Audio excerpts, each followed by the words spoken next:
चला तर मग आता सुरू करूया आपलं डे 36 दिवसापर्यंत पोहोचलो आपण. येस, आय गेस तुम्ही सगळं दररोज तुम्ही सॉल्व्ह करत असाल. आपण वेगवेगळं नाही का हे करायला लागलो, दररोज सीडी घ्यायला लागलो. सॉरी. चला, सो येस, पहिलं बघा, हे बघा, हवा, विमान आणि पक्षी. आता जर हे बघितलं तर तुम्हाला काय कळतंय? सिंपल आहे बघा. आता विमान विमान कशात उडतं? हवेमध्ये उडतं, बरोबर. आणि पक्षी पण हवेमध्ये. म्हणजे एक हवाचा डब्बा असणार आणि त्यामध्ये एकीकडे विमान आणि एकीकडे पक्षी. पक्षी विमान काही एकत्र नाही आहेत, राईट? त्यामुळे बी. हे तुम्हाला सॉल्व्ह झालं असणार. चला आता पुढचं बघू.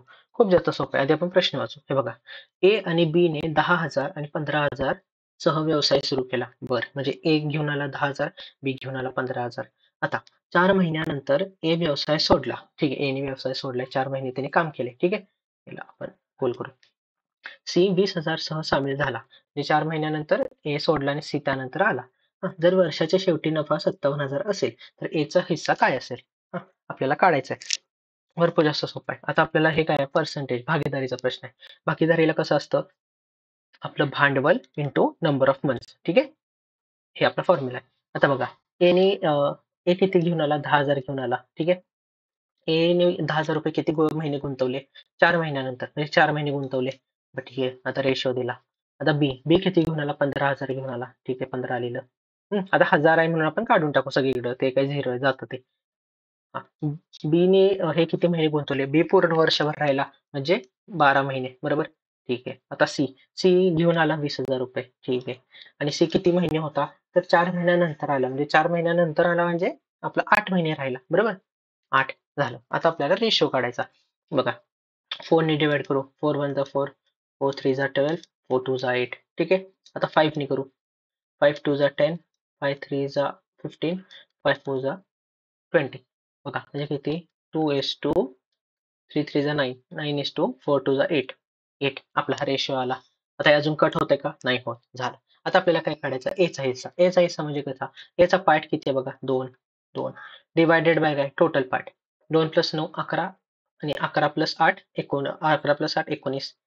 ठीक आहे, 2/8 19 इंटू किती नफा झालाय तो टाकायचा. झालं, सिंपल. 57,000. 19 1 जा 19, 3 जा 57, म्हणजे 3,000 इंटू 2 6,000. सिंपल. ठीक आहे, एकदम जास्त सोपं आहे. फक्त आपल्याला कन्सेप्ट माहित पाहिजे. हे बघा, म्हणलं डिफरन्स डबल डिफरन्स काढायचा. ते काय? मायनसची सिरीज आहे बघा. -1 -8 -27. आता तुम्हाला कळालं असणार हे काय आहे. हे 1 क्यूब, हे 2 क्यूब, हे 3 क्यूब. इथं काय असणार? 4 क्यूब असणार, म्हणजे किती? 64. आणि किती? -64, म्हणजे 214 -64. हे किती येते बघा? 150 येते, राईट. सिंपल. So yes. आता बघ, आज आपला 36वा दिवस आहे, त्यामुळे आपण विसरलो असणार. पण आता आपल्याला जर माहिती आहे डिस्टन्स सेम असला तर ऍव्हरेज स्पीडचा फॉर्म्युला असतो. काय असतो? 2xy upon x plus Y. Combine 2022च्या एप्रिलला असा प्रश्न आलेला, त्यामुळे आपल्याला फॉर्म्युला 100% पाठ पाहिजे. बघा, आता प्रश्न वाचू. प्रश्न वाचू जर आहे. हे बघा, ए 15 किलोमीटर प्रति तास वेगाने सायकलीवरून पुण्याला गेला. बरं, अजून काय? आणि 30 किलोमीटर प्रति तास वेगाने कार घेऊन परतला. जाताना 15 स्पीड होती, येताना 30 होती. प्रवासाचा सरासरी वेग किती? 2xy upon x plus Y, बरोबर. बरोबर. त्यामुळे 2 इंटू एक्स किती बघा? 15, बरोबर, into 30 upon x plus y. X plus y म्हणजे किती? 15 आणि हे म्हणजे 45. सिंपल. 15 1 जा 15, 3 जा 3 1 जा 3 10 जा, म्हणजे 2 इंटू. सिंपल. ठीक आहे, 2 इंटू 10 20 20 येते त्याची स्पीड. प्रश्न अतिशय सोपे आहेत, फक्त आपण नीट वाचले पाहिजेत. आता बघा, इथे दिले बघा, की ए 10 तासात टाकी भरतो. ठीक आहे, ए ची स्पीड दिली 10 तास. बी 30 टाकी 15 तासात भरतो. ठीक आहे, बी ची स्पीड 15 आहे. अजून काय दिले? आणखी एक पाईप आहे सी, जो 30 तासात टाकी रिकामी करतो. म्हणजे ह्याची स्पीड मायनस मध्ये येणार. जर तिन्ही पाईप उघडले तर टाकी भरण्यासाठी किती वेळ लागेल? सिंपल आहे. आपण काय करणार? STD formula, speed time distance. STD लिहिलं. ठीक आहे, एक मिनिट, मी ना इथं वरती करतो आणि इथं लिहितो. स्पेस कमी आहे. एसटीडी एसटीडी बरोबर ए बी आणि इथं मायनस सी लिहू. बघा, आता आपल्याला काय दिले बघा. ए ला किती वेळ लागतो? 10 तास लागतात. स्पीड 10. बी ला किती लागतं? 15 तास. स्पीड 15 आणि सी ला किती, तो 30 तास लागतो बरोबर, पण तो रिकामा करतो मायनस मी आपण. आता ह्याचा तिघांचा एलसीएम किती येतंय, 30 येतं एलसीएम. एलसीएम कसं काढायचं नाही बघा, 10, 15 आणि 30 असं लिहायचं आणि या सगळ्यांना एका कुठल्या तर नंबरने डिवाइड करायचं. 5 ने करू, 5 2 जा, 5 3 जा, 5 6 जा. आता कशाने करायचं, 3 ने करू. आता 2 आहे तसं आहे ना, डिवाइड होणार नाही. 3 1 जा, 3 2 जा 6 आणि आता 2 ने 1 1 1. ठीक आहे, 3 2 जा 6, 6 5 जा 30 आलं एलसीएम. आता स्पीड, एची स्पीड, स्पीडचा फॉर्म्युला काय, speed is equal to distance upon time म्हणजे किती, 30 अपॉन 10. 30 अपॉन 10 म्हणजे किती, ह्याची स्पीड 3. बीची स्पीड किती, 30/15 म्हणजे 2 आणि ह्याची किती, 30/30 म्हणजे -1. ठीक आहे, म्हणजे काय की दर तासाला ए किती काम करतो, 3 काम करतो. बी किती करतो, 2 काम करतो. सी काय, पाणी बाहेर काढतो बरोबर, म्हणजे -1 काम करतं. आता आपल्याला काय दिले, आपल्याला दिले की जर हे सगळे एकत्र ह्याने कामाला लागले तर किती वेळ असणार, हे बघा. मग आता स्पीड बघू, टोटल स्पीड काय, 3 + 2 - 1 म्हणजे किती, 4 येते बरोबर. 4 आली स्पीड, झालं. आता बघा आपल्याला काय काढायचं, टाइम काढायचा. Time is equal to distance upon speed. Distance किती आहे, 30 अपॉन स्पीड 4. 30/4, 30/4 बघा, हे किती येते, 7.5 येते. त्यामुळे 7.5 म्हणजे 7 तास 30 मिनिटं. ठीक आहे, सोपं आहे. हे बघा, हे जर तुम्हाला स्ट्राईक झालं असलं तर, पण हे काय आहे, तर हे ना म्हणजे मॅथ्स कॅल्क्युलेशन फास्ट पाहिजे बघा, की 2 आणि 3चा ह्याच्याशी संबंध आहे. आणि कसा संबंध आहे बघा, 2 क्यूब प्लस 3 क्यूब, बघा 2 चा क्यूब 8 प्लस 3 चा किती, 3 3 जा 9, 9 जा 27, 27 प्लस 8 35. हे बघा 3 क्यूब, 3 क्यूब किती, 27 प्लस 4 क्यूब 64, बघा 91. आता हे पण तसं येणार, 1 क्यूब प्लस 5 क्यूब, 5 चा क्यूब 125 आणि 1 चा क्यूब एकच म्हणून 126 उत्तर आहे. ठीक आहे, हे आता बघा, आता इथंच करू. बघा, काही काही मुली चांगली असं, some girls are good, some girls are good, GD लिहूया. अजून काही आहे, some good are not boys. हा, म्हणजे some good are not boys, ठीक आहे, बॉईज. अजून काय, all boys are red, all boys are red असं आले. आता काय दिले बघा conclusion, some red or boys, some red or boys बरोबर आहे का, एकदम बरोबर आहे, दिसतच आहे. अजून काय दिले बघा, सम गर्ल्स आर बॉईज आहे का, तर आपल्या इकडेच दिसतंय की लांब लांब काय म्हणतो की संबंध नाहीये बरोबर, त्यामुळे दुसरं चुकलंय, तो ओनली वन इज करेक्ट. ठीक आहे, हा पण एकदम मस्त प्रश्न आहे बघा. ए आणि बी, आधी प्रश्न वाचू. ए आणि बी ची सरासरी 40 आहे, बर. बी आणि सी ची सरासरी 50 आहे, ठीक आहे, बर. अजून काय, ए बी आणि सी ची सरासरी 20 आहे, ओके, बर. आता काय, ए आणि सी ची सरासरी किती आहे आपल्याला विचारलंय. मग आता आपण काय करूया, ए आणि सी ची आपण व्हॅल्यू काढू, त्यानंतर आपल्याला सरासरी काढता येईल. बघा आपल्याला काय दिलंय, ए आणि बी ची सरासरी 40 आहे, म्हणजे काय, A plus B divide by 2 हे किती आहे, 40 आहे. आपल्याला हे दिसतंय बरोबर, सिंपल बरोबर. म्हणजे काय, ए प्लस बी बरोबर, ए प्लस बी किती येणार, 80 येणार. आता काय दिले बघा, बी आणि सी ची सरासरी 50 आहे, त्यामुळे बी प्लस सी किती येणार, 100 येणार, कारण 2 तिकडे जाणार.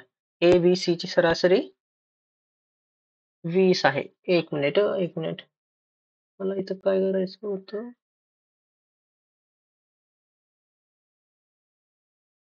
एक मिनिट, एक मिनिट, आय गेस इथं क्वेश्चन मध्ये गडबड झालेली आहे.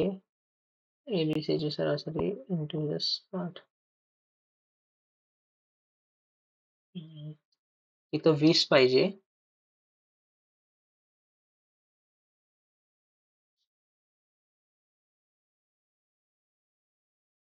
आणि इथं 25 पाहिजे, येस, तेच म्हणलं. इथं 20 आणि इथं 25, ठीक आहे. मग आपण काय करूया की तुम्ही जो सम करणार त्याला ऑफकोर्स इथं 20 आणि 25 असणार, आता आपण तसं सॉल्व्ह करूया. हे बघा, ए आणि बी ची सरासरी 20 आहे, म्हणजे काय, A plus B divide by 2 is equal to 20. म्हणजे ए प्लस बी आपल्याला आलं किती, 40, ठीक आहे. आता बी आणि सी ची सरासरी 25 आहे, म्हणजे काय, बी प्लस सी अपॉन 2 25 बरोबर, म्हणजे काय, बी प्लस सी 50, ठीक आहे. आता ए बी सी यांची सरासरी 20 आहे, म्हणजे काय, A plus B plus C divide by किती, 3 असणार बरोबर, कारण ह्याला सरासरी म्हणतात, 20 आहे. म्हणजे काय, A plus B plus C 60 आहे, झालं. आता बघा, आता जर आपल्याला सी काढायचं आहे तर आपण ए आणि बी ची व्हॅल्यू पुट करणार इथं. म्हणजे बघा ए प्लस बी 40 आलं, plus c is equal to 60. C किती आलं, 20 आलं. ठीक आहे. आता बघा, आता सी आपलं 20 आलंय, आता हे 20 आहे, मग आता बी किती असणार इथं, हे बी होणार 30. ठीक आहे. आणि आता बी तिकडचं जर सी बी जर 30 झालं, हे जर 30 झालं, तर 30 मध्ये काय घातलं तर 40 येणार, तर हे येणार 10. बरोबर, म्हणजे आपलं ए काय आलं, ए इज इक्वल टू 10 आणि सी किती आलं, हे बघा इकडं, सी इज इक्वल टू 20. आणि आता ह्यांची आपल्याला सरासरी काढायची आहे. सिम्पल. काय आहे सरासरी, ए प्लस सी अपॉन 2 म्हणजे 10 प्लस 20 अपॉन 2 म्हणजे 30/2 म्हणजे 15. सिम्पल, कळलं? असं सोपं होतं एकदम. आता बघा, हे तुम्हाला म्हणलेलं आपल्याला हा येऊन गेला प्रश्न. ऍव्हरेज ऑफ नॅचरल नंबरचा फॉर्म्युला काय, एन इंटू एन प्लस 1/2. बरोबर. नाही, I am sorry, n into n plus 1/2 नाही. ऍव्हरेज ऑफ नॅचरल नंबरचा फॉर्म्युला एन प्लस 1/2 म्हणजे फक्त आपला प्लस एक करायचा आणि डिवाइड बाय 2. आपला फॉर्म्युला आहे ऍव्हरेज ऑफ नॅचरल नंबर जर 0 पासून केला असलं तर. मग आता किती, 500 प्लस 1 म्हणजे किती, 502 डिवाइड बाय 2. हे किती, 251.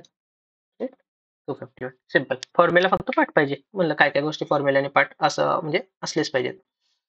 बघा आता प्रश्न बघूया बघा. Should India have no military force at all, म्हणजे इंडियाने आपलं पूर्ण ना लष्करी हे काढून टाकायचं का. आर्ग्युमेंट्स बघू. No, other countries in world do not believe in non violence. आता इथं काय दिलंय की नो दिलंय, बरोबर. आपण असं का नाही केलं पाहिजे, कारण आजूबाजूचे जे लोक आहेत, त्यांनी नॉन व्हायलन्स मध्ये बिलीव्ह नाही करत, म्हणजे त्यांच्याकडे शस्त्र आहेत. हे लॉजिकल आर्ग्युमेंट आहे का, तर नाहीये. का, कारण आपण स्वतःसाठी आपलं स्टँड असला पाहिजे, दुसऱ्या कंट्रीजच्या रिलेटेड नसायला पाहिजे, राईट. त्यामुळे हे चुकतंय. आता काय दिलंय, येस दिलंय, म्हणजे आपण पूर्णपणे त्याग केले पाहिजे. का, many Indians believe in non violence. जर आपण आपलं संपूर्ण लष्कर जर 0 केलं तर आपल्याला पण माहिती आहे पाकिस्तान चायना आपल्यावर आक्रमण करू शकतं. त्यामुळे हे पण स्टेटमेंट लॉजिकल नाहीये, राईट. त्यामुळे कोण स्ट्रॉंग नाहीये, त्यामुळे निदर. तुम्हाला हे वाटू शकतं, पण हे का, कारण दुसऱ्या कंट्रीच्या आधारावर आपण स्वतःचे डिसिजन घेतोय आणि ते नाही का, म्हणजे नॉट हे पॉसिबल. आता बघा, हे प्रश्न कसे करायचे, एकदम सोपं आहे बघा. x-5 म्हणजे काय, x is mother of Z, म्हणजे इथं असे चिन्ह दिलेत. आता हे ना, आपला हा जो चिन्ह आहे ना, ह्या पूर्णपणे इथं मांडून घ्यायचा आणि मग बघायचं which of the following is not true. m-n, m-n म्हणजे काय बघा, m is mother of n. कारण बघा, x is mother of a, मग m इज मदर, मदर म्हणजे सर्कल, आणि n असं n आहे तसं. n into t, n into t म्हणजे बघा, n is father of t. बरोबर. आता हा फादर आहे म्हणजे हा मेल झाला इंटू टी. आणि आता टी प्लस क्यू, आता प्लसचं काय अर्थ आहे बघा, काय, T is daughter of Q. He daughter आहे म्हणजे गोल गेलं, आणि क्यू म्हणजे यांची पत्नी असणार, बरोबर. हे आपला झालाय आता फॉर्म. आपल्याला काय काढायचं, which of the following is not true काढायचं आहे. काय बघा, M is mother in law of Q, बरोबर आहे का, एकदम बरोबर आहे. N is wife of Q, बरोबर आहे. तर एन, एक मिनिट, हा, N is wife of Q, बरोबर आहे का, चुकीचं आहे. का, N is husband of Q, बरोबर. त्यामुळे हे चुकते. हे बघा, हे बरोबर आहे का, बरोबर आहे, बरोबर आहे. एकच त्यातनं चुकीचं होतं, त्यामुळे हे चुकीचं निघालं. आता या या टाईपचे प्रश्न येतात आणि ह्याला कॅल्क्युलेशन फक्त फास्ट पाहिजे. जर तुम्ही कॅल्क्युलेशन केले तर तुम्हाला कळेल. एक तर ह्या रोचं असं असतं काय, तर रिलेशन असते, नाही तर असं असते बघा. 6 + 3 + 8 17. 5 + 8 + 4 17. त्यामुळे हेच येणार आता बघा. 4 + 7 + x इज इक्वल टू 17. 7 आणि 4 11 आणि असं येणार. x is equal to 17 - 11, x is equal to 6. म्हणून 6 येते.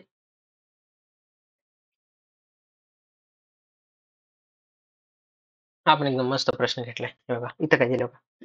हे बघा, जर श्री रॉय यांच्या सध्याच्या वयातून 10 वर्ष वजा केले. आता समजा श्री रॉय यांचं सध्याचं वय x घेऊया आपण, x ना. या काय दिलंय, श्री रॉय यांच्या सध्याच्या वयातून 10 वर्ष वजा केले, x - 10 केलं. हा, आणि उर्वरितने ला 14 ने भाग दिला, ह्या गोष्टीला 14 ने भाग दिला, तर तुम्हाला काय मिळतं, त्याच्या नातू सचिनचे सध्याचे वय मिळते. आपल्याला हे काय मिळणार, सचिनचे वय मिळणार. ठीक आहे, झालं. आता क्वेश्चनचा दुसरा पार्ट सुरू होतो. आता बघा, जर सचिन म्हणजे कोण, हा नातू, सलोनीपेक्षा 9 वर्षांनी लहान आहे, हा, आणि हा आहे जिचे वय आज 14 आहे, तर रॉयचे सध्याचे वय काय? सिंपल आहे. आपल्याला एक्स काढायचं, रॉयचे वय. हे बघा आपल्याला काय दिलंय, सचिन काय आहे, सलोनीपेक्षा 9 वर्षांनी लहान आहे. हा, ह्याचा अर्थ काय, जर सलोनी आज 14ची आहे, बरोबर, तर सचिन कितीचा असणार, 14 - 9, बरोबर, म्हणजे सचिन 5 वर्षाचा आला. झालं. आता हे इक्वेशन मध्ये टाकायचं, X X minus 10 upon 14 is equal to सचिनचं वय म्हणजे किती, 5. म्हणजे किती, X minus 10 is equal to 14 equal टूच्या त्या बाजूला गेल्या वरती जाणार आणि मल्टिप्लाय होणार. 14 × 5 70. एक्स इज इक्वल टू 80, बरोबर, कारण मायनस 10 या बाजूला गेलं की +10 होणार, त्यामुळे 80 येते. असं आहे, सोपं आहे, अवघड नाहीये. फक्त आपल्याला काय म्हणतो, जे दिलंय ते मांडता आलं पाहिजे, कळायला पाहिजे काय दिले. हे बघा आता परमिटेशन कॉम्बिनेशनचा प्रश्न आहे बघा. 6 मुली आणि 6 मुलांमधून आपल्याला काय करायचंय, 6 विद्यार्थ्यांचा गट पाहिजे. बरं ठीक आहे. आपल्याला किती आहे, आपल्याला 6 विद्यार्थ्यांचा गट. आता त्या गटाचं वैशिष्ट्य बघा. गटात 2 मुली पाहिजेत आणि 4 मुलं. आता बघा, आपल्याकडे एकूण किती मुली आहेत, 6 मुली आहेत. 6 पैकी आपल्याला किती पाहिजे, 2 पाहिजेत. बरं. आता पुढचं, अजून काय, पुढं काय, आता पुढे काय आहे, 4 मुले पाहिजेत. एकूण किती आहेत वर्गात, 6 मुलं आहेत. 6 पैकी किती पाहिजे, 4 पाहिजे आणि हे आपल्याला सॉल्व्ह करायचं. आता जर तुम्हाला हे माहित असलं कसं सॉल्व्ह करायचं तर ठीक, नसेल माहिती तर हे बघा मी तुम्हाला सांगतो. आपण ना 6C2 चं सॉल्व्ह करू. हे काय करायचं आहे बघा, 6 आहे आणि 2 आहे. म्हणजे 6 पासनं काय म्हणतो, 6 नंतरचे मागचे 2 डिजिट लिहायचे, म्हणजे 6 आणि 5, ठीक आहे, 2 आहे म्हणून, आणि 2 असल्यामुळं 2 × 1 असं. हे किती आहे ना, 6 × 5 = 30 डिवाइड बाय 2 म्हणजे 15 आलं. झालं, ठीक आहे. आता 6 आणि 4 आपण करूया. 4 लिहिले म्हणजे 6 नंतर म्हणजे एकूण 4 वेळा ओढायचं. 6, 5 × 4 × 3, ठीक आहे. डिव्हायडेड बाय, आता हे 4 आहे, तर 4 पासनं 1 पर्यंत लिहायचं. 4 × 3 × 2 × 1 असं आहे. ही पद्धत आहे. 4 3 4 3 गेलं. 2 1 2 3 5 3 15. हे पण आता 15 येतंय आणि आपल्याला तेच काढायचं म्हणजे काय, 15 × 15. 15 × 15 म्हणजे 245, बरोबर, 15चा वर्ग. सिंपल आहे. चला आता बघू आपण. हा प्रश्न आलाय, आपला आयोगाचाच प्रश्न आहे आणि मस्त प्रश्न आहे एकदम. बघा आपल्याला काय दिलं बघा. प्रत्येकी 11 सेंटीमीटर लांबीच्या 7 आपल्याकडे काट्या आहेत. बरं ठीक आहे. आपल्याकडे काठी आहे, बरोबर, आणि प्रत्येक काठी आपल्या किती, एकूण किती काठी आहेत, 7 आहेत. 1 2 3 4 5 6 7. बरं, अजून काय आहे, या प्रत्येक काठीची लांबी काय, 11 सेंटीमीटर आहे. ठीक आहे, अजून काय करायचं बघा. प्रत्येकी 1 सेंटीमीटर लांबीचे 77 तुकडे करण्यासाठी त्यांना किती वेळा कापायला लागतील, आपल्याला असं दिलंय. बघा, आपल्याला 77 तुकडे करायचे आहेत, हा, आणि आपल्याकडे एकूण किती काठी आहेत, 7 काठी आहेत, हा, आणि प्रत्येक काठी 11 मीटर लांबीची. आता आपण एक काठी पण इथं बाजूला घेऊया बघा, इथं लेफ्टला बघा काय. आता ही एक काठी आहे, आणि हे जो लांबी किती आहे, 11 आहे. आपल्या 77 तुकडे करायचे आहेत. म्हणजे 11 म्हणजे प्रत्येकाचे 1 सेंटीमीटरचे तुकडे करूया. चला, हे बघा, 11 सेंटीमीटर आहे, बरोबर. आपण आता हे बघा, एक तुकडा केला, 2 3 4 5 6 7 8 9 10 आणि 11 तुकडा करायला लागणार का? नाही लागणार. का? कारण इथं आपण जेव्हा कट मारणार, त्या डाव्या बाजूचं वरचं पण कट होणार आणि खालचं पण कट होणार. आता तुकडे बघा बरोबर येतात का बघा. 1 2 3 4 5 6 7 8 9 10 आणि 11, बरोबर. म्हणजे एका काठीचे 11 तुकडे झाले. आता आणि पण आपण कट किती मारलेत बघा. हे बघा, 1 2 3 4 5 6 7 8 9 10 झालं. म्हणजे आपल्याला एका काठीला 10 कट मारायला लागणार आणि आपल्याकडे एकूण अशा किती काठी आहेत, 7 काठी आहेत. इंटू 7. मग आपण 7 × 10 असे 70 कट मारले की बरोबर आपल्या 77 तुकडे येणार. ठीक आहे. कळालं असेलच, कळालं नसेल तर आपण मागं घेऊन परत बघा, सिंपल आहे एकदम. बघा आता इथे बघा, पी चं एस आले म्हणजे बघा, P Q R S plus 3 E F G H plus 3 P Q R S T U plus 3. हे काय आहे, +3 +3 +3. मग आता mother M O T H E R. आता एम नंतर +3 M N M N O P, ठीक आहे. ओ नंतर बघा, ओ पी क्यू आर, ठीक आहे. P Q R S T T V P Q R S T U V W W H B C D F G H H I J K K E. ईचं काय होणार, H, आणि P Q R, आरचं काय होणार, U. E R W K H U. अशा तऱ्हेने इथे simple आहे, आणि आयोगाचाच प्रश्न आहे. आता हा प्रश्न खूप मस्त आहे. याला थोडंसं जर असं तुम्हाला अवघड गेला असणार, पण तुम्हाला सांगतो कसं करायचं आहे बघा. आता काय दिले बघा, मिश्रणातील अल्कोहोलचे एक एकाग्रता 32 पर्यंत बदलण्यासाठी 15% अल्कोहोल असलेल्या 400 मिलीलीटर द्रव्यात किती शुद्ध अल्कोहोल जोडावे लागेल? ठीक आहे. आता आपल्याला काय करायचं बघा. सगळ्यात आधी बघू आत्ताच्या प्रेझेंटच्या स्टेटमध्ये काय आहे. तर हे आहे प्रेझेंटची स्टेट. हे बघा आपल्याकडे काय आहे? एक द्रव्य आहे. आणि त्या ह्याच्यात काय आहे? त्यामध्ये 15% अल्कोहोल आहे. आता बघा 400 तर 400चं आपल्याला 15% काढूया म्हणजे आपल्याला अल्कोहोल मिळणार. 400चं 10% कसं काढतो? उजव्या बाजूने एक पॉईंट देतो म्हणून 40 आणि आता 5% कसं काढणार? 20 आणि 15% निघणार बरोबर? हे 10% आणि हे 5% म्हणजे किती? 60 आलं. म्हणजे बघा की आपल्याकडे जे द्रव्य आहे, द्रव्य मध्ये 340 काय आहे आपल्याकडं? पाणी आहे आणि 60 ml किती आहे? मिश्रण आहे आणि हे काय झालं? 400% झालं. आपलं 400 ml झालं बरोबर? आता आपल्याला काय करायचंय बघा. आपला जो नवीन द्रव्य तयार होणार आहे त्यामध्ये काय आहे? त्यामध्ये 32% अल्कोहोल आहे. ठीक आहे? अल्कोहोल 32%. आता ह्याचा अर्थ आपण म्हणू शकतो की उर्वरित पाणी आहे. बरोबर? म्हणजे 100% पैकी 32% मायनस केलं की आपल्याला उर्वरित किती येणार? पाणी येणार आणि हे किती येते? 68 येते. म्हणजे नवीन द्रव्यामध्ये 68% पाणी आहे. आता खाली वरती बघा की आपण ह्यामध्ये पाणी टाकले का? नाही. आपल्याला काय करायचं आहे? अल्कोहोलच टाकायचं आहे. बरोबर? म्हणजे आपल्याकडं जे 68% आहे ते आधीचं जे पाणी होतं तेवढंच आहे. बरोबर? म्हणजे नवीन द्रव्यामध्ये 68% काय आहे? पाणी आहे. ते किती आहे? 340 बरोबर? कारण पहिलंच पाणी आहे तसं राहणार. मग आता आपण 100% मिश्रण काढू. 100% किती? x आणि क्रॉस मल्टिप्लाय होणार. हे इथं आणि हे इथं जाणार. x is equal to 340 into 100 हे तर 68 आहे तसं येणार. x is equal to 340 upon 68 into 100 ठीक आहे? असं आहे. हे बघा. हे बरोबर डबल आहे. म्हणजे हे 10 आणि हे 2 जा 2 1 जा 250 जा 15 इंटू 100 म्हणजे x इज इक्वल टू आलं 100 आलं. आपलं 500 आलं. बरोबर? म्हणजे नवीन द्रव्यामध्ये एकूण द्रव्य 500 आहे. त्यात आपलं पाणी किती आहे? जे पहिलंच होतं. किती? 340 आहे. आणि 340 आणि मग उर्वरित अल्कोहोल असणार म्हणजे किती असणार? 160 ml असणार अल्कोहोल. म्हणजे नवीन द्रव्यामध्ये 160 ml अल्कोहोल आहे. आणि जर आपण बघितलं पहिल्यांदा आपल्याकडे किती अल्कोहोल होतं? 60 होतं. म्हणजे आपण एक्स्ट्रा अल्कोहोल किती ऍड केलं असणार? 100 अल्कोहोल ऍड केलं असणार. Right? असं आहे. असे हे बघा हे मिक्सचर एलिगेशन ह्या टॉपिक मध्ये पडतात. याला कसं प्रॅक्टिस जास्त लागते नाही का ह्या सगळ्या ह्यांना. त्यामुळं येस थोडे थोडे म्हणलं एक एक एक दोन असे अवघड घेऊन म्हणजे कसं आपल्याला सवय होऊन जाते. आता हे बघू. सोपं आहे बघा. Of the 6 members of a panel sitting in a row. ठीक आहे. एका रो मध्ये बसलेत म्हणजे सरळ बघत हा. A is to the left of D. ठीक आहे. डी आहे. डीच्या लेफ्टला ए आहे. ठीक आहे. But on the right of E. ठीक आहे. ई येत आहे आणि एच्या राईटला असणार. अजून काय बघा. C is on the right of X. C हा काय आहे? एक्सच्या राईटला आहे. ठीक आहे. अजून काय? But is on the left of B. B येत आहे. बीच्या इथं असणार. अजून काय? B who is to the left of F. म्हणजे इथं एफ असणार. ठीक आहे. Which two of the following are sitting in the middle of the row. बघा सिंपल आहे. आपल्याकडं आता बघा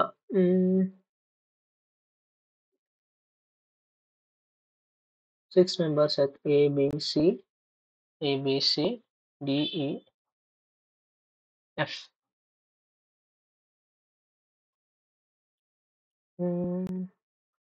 एक मिनिट.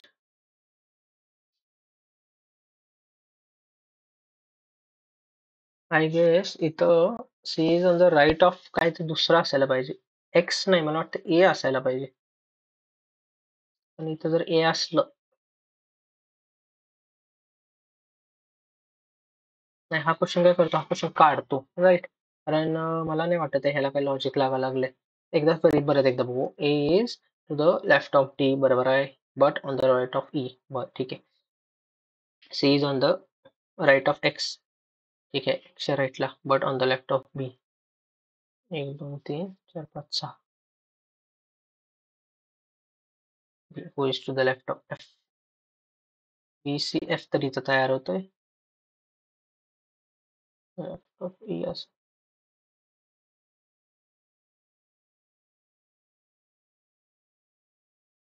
आय गेस इथं डी असणार डी. आणि जर डी असलं तर मग कसं होतंय डी ए आणि ई असं होऊन जातं. त्यामुळे बरोबर who is on the middle तर डी आणि सी होते. येस ठीक आहे. इथं डी करूया आणि डी केलं की बघा आपलं कसं होतंय. हे बघा परत बघू. A is to the left of D डीच्या लेफ्टला ए आहे म्हणजे इथं आहे आणि but on the right of E. ठीक आहे. अजून काय? C is to the right of D. C is right of D but on the left of B. On the left of who is to the left of F. Yes. त्यामुळे जर विचारलं to of the middle कोण आहे ते D आणि C येते. So yes. आणि हे तर माझ्या मते आलंच असेल. एम हे बघा, एम असं राहतं, मिरर इमेजला पण एम असंच राहतं. त्यामुळे ऑप्शन हा गेला. आणि एल असा आहे त्यामुळे इथं आणि असा असा असणार. ऑप्शन हा गेला, हा पण गेला. So yes, only option 2. ठीक आहे. So yes, this was it. Okay, चलो, ऑल द बेस्ट.